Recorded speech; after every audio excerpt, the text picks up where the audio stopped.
శశికళపై తిరుగుబాటు జెండా ఎగురవేశారు పన్నీర్ సెల్వం. జయ సమాధి సాక్షిగా తమిళనాట రాజకీయ సునామీకి తెరలేపారు. అన్నాడీఎంకేలో ఇన్నాళ్లు నివురుగప్పిన నిప్పులా ఉన్న రాజకీయాలు పన్నీర్ సెల్వం సంచలన వ్యాఖ్యలతో ఒక్కసారిగా హీటెక్కిపోయాయి.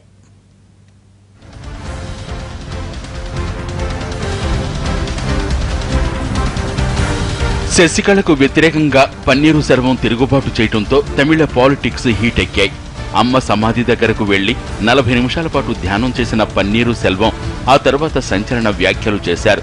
అమ్మ ఆత్మకు శాంతి కలిగించేందుకు ప్రజలకు నిజాలు చెప్పక తప్పలేదన్నారు.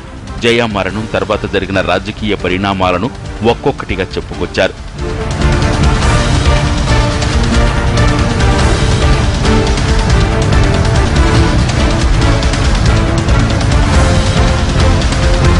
ఆదేశాల ప్రకారం నిజాలు చెప్తున్నానంటూ మొదలుపెట్టిన పన్నీరు సెల్వం తాను సీఎంగా రాజీనామా చేసేందుకు ఒత్తిడి తెచ్చారన్నారు. తాను రాజీనామా చెయ్యలేదని, బలవంతంగా రాజీనామా చెయ్యించారని ఆవేదన వ్యక్తం చేశారు. సీఎం పదవిలో ఉండగానే రెవెన్యూ మంత్రి ప్రెస్ మీట్ పెట్టి చిన్నమ్మ సీఎం కావాలని అనడం ఆశ్చర్యానికి గురిచేసిన ప్రతిరోజు ఒత్తిళ్ల మధ్య పనిచేశానని పన్నీరు సెల్వం అన్నారు. పార్టీలో చోటు చేసుకున్న పరిణామాలన్నింటినీ వ్యతిరేకిస్తున్నట్లు తెలిపారాయన. ఆసుపత్రిలో అమ్మ ఉన్నప్పుడు పార్టీని రక్షించాలని తనకు సూచించారని, ప్రధాన కార్యదర్శిగా మధుసూదన్ చేయాలని జయ కోరినట్లు తెలిపారు. అయితే తానే వద్దని చెప్పానన్నారు పన్నీరు. శశికళను అన్నాడీఎంకే పార్టీ ప్రధాన కార్యదర్శిగా చేయాలని పార్టీ సీనియర్ నాయకుడు దివాకరన్ తనను కోరారన్నారు.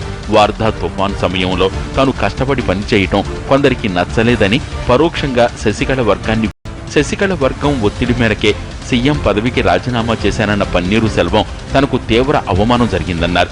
ఒకవేళ కార్యకర్తలు, ప్రజలు కోరుకుంటే రాజీనామాను వెనక్కి తీసుకునేందుకు సిద్ధమేనన్నారు పన్నీరు సెల్వం.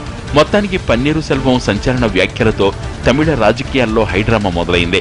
మరోవైపు ఈ పరిణామాలతో అత్యవసరంగా సమావేశమైన శశికళ వర్గం అతన్ని పార్టీ నుంచి సస్పెండ్ చేస్తున్నట్లు ప్రకటించింది.